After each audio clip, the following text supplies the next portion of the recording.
ஹாய்ங்க, Sunday ஸ்பெஷலான நாட்டுக்கோழி தண்ணி குழம்பு எப்படி செய்கிறதுன்னு பார்க்கலாமா? வாங்க வீடியோக்குள்ளே போகலாம். கொத்தமல்லி, சீரகம், சோம்பு, பட்டை, கிராம்பு, மிளகு, உளுந்து, வரமிளகாய், இஞ்சி பூண்டு, சின்ன வெங்காயம், கருவேப்பிலை இதெல்லாத்தையும் எடுத்துகிட்டு ஒரு அடிக்கனமான பாத்திரத்தை அடுப்பில் வச்சுட்டு இப்போ நான் சொன்ன எல்லாத்தையும் தனித்தனியாக போட்டு வறுத்து எடுத்து வச்சுக்கணும். ஒரு சீக்ரெட் இன்க்ரிடியன்ட் இருக்குங்க, அதுதான் பச்சரிசி. ஒரு சேர அரிசி எடுத்து அதையும் வறுத்து இது கூட நாங்கள் ஆட் பண்ணி வச்சுருவோம் தனித்தனியாக. வறுக்கிறப்ப கொஞ்சம் கேர்ஃபுல்லாகவே வறுக்கணுங்க. கொஞ்சம் அடி பிடிக்கிற மாதிரியோ இல்லை தீஞ்சு போகிற மாதிரியோ நம்ம வறுக்கக்கூடாது.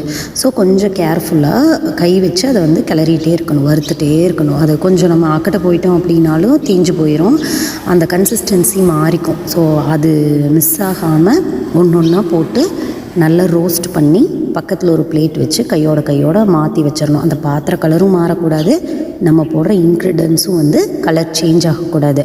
அதை மைண்டில் வச்சுட்டு ஒன்று ஒன்றா வறுத்து நம்ம எடுத்து கொட்டி வைக்கணும்.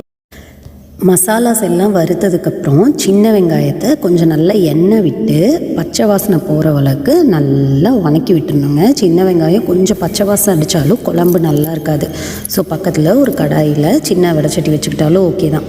எண்ணெய் ஆட் பண்ணி நல்லெண்ணெயாக இருந்தால் இன்னும் நல்லாயிருக்கும். சின்ன வெங்காயத்தை நல்லா வணக்கி விட்டுடலாம்.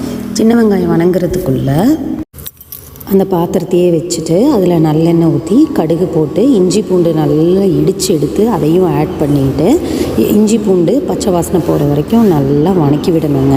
நல்லா வணக்கி விட்டதுக்கப்புறம் இதுக்குள்ளேயே கறியையும் ஆட் பண்ணிடலாம். கறியை ஆட் பண்ணி கொஞ்சம் உப்பும் சேர்த்து கறியை நல்லா வணக்கி விட்டோம் அப்படின்னா அது நல்லா திரண்டு வரும். எண்ணெய் அந்த தண்ணி அதெல்லாம் கொஞ்சம் இதாகி அந்த கறி பீசஸ் எல்லாம் நல்லா திரண்டு வரும்ல, அந்த திரண்டு வர கன்சிஸ்டன்சியில் தான் நம்ம மிளகா ஆட் பண்ண போகிறோம்.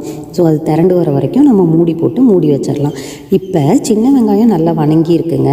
இப்போ என்ன பண்ணலான்னா ஃபஸ்ட்டு நம்ம தனித்தனியாக வறுத்து எடுத்து வச்சோம் இல்லையா, அந்த ஸ்பைசஸ் எல்லாம் மிக்ஸி ஜாரில் போட்டு பவுடர் பண்ணி எடுத்து கிரைண்டரில் ஆட் பண்ணிக்கலாம்.